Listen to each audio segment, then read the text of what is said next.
Jauh di lubuk sejarah, apabila Baghdad adalah paksi dunia dan lautan Hindi, menyembunyikan rahsia yang tidak terjangkau akal, hiduplah seorang lelaki.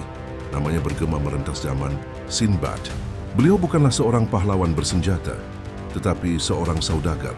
Bukan keajaiban yang dicari, tetapi takdir yang memaksanya. Ini adalah kisah pelayaran pertamanya. Kisah bagaimana lautan mengajar seorang pemuda tentang erti ketakutan dan keajaiban. Pelayaran pertama membawanya ke sebuah pulau, hijau subur seperti syurga yang terapung di tengah lautan yang tak berhujung. Anak kapal turun dengan penuh kegembiraan, menyalakan api untuk memasak. Mereka menyangka telah menemui tempat perlindungan yang sempurna, tetapi lautan tidak pernah memberikan hadiah tanpa syarat.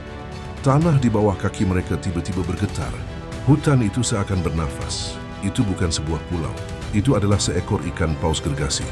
Raksasa purba yang telah tidur selama berabad-abad kini terjaga oleh panasnya api mereka. Kekacauan meletus. Kapal mereka karam dan anak kapal ditelan lautan. Sinbad, sendirian dan terpisah, terdampar di tengah-tengah samudra yang tidak berbelas kasihan. Dia hanya mampu berpegang pada sebatang kayu, menjadi mainan ombak di bawah kegelapan malam yang menyelubungi. Dia belajar satu perkara malam itu.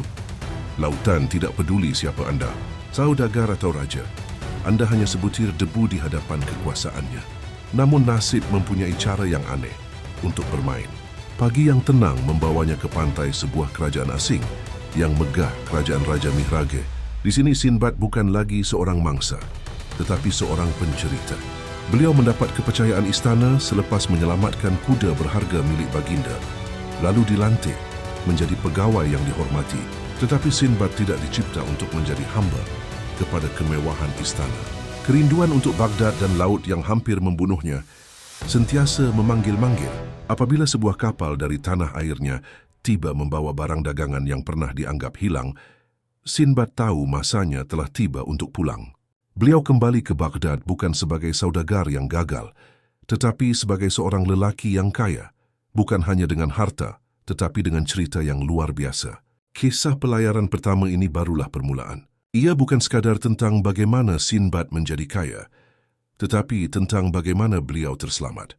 Lautan telah mengujinya, dan dia telah membuktikan keberaniannya. Tetapi ketahuilah, laut tidak pernah berpuas hati.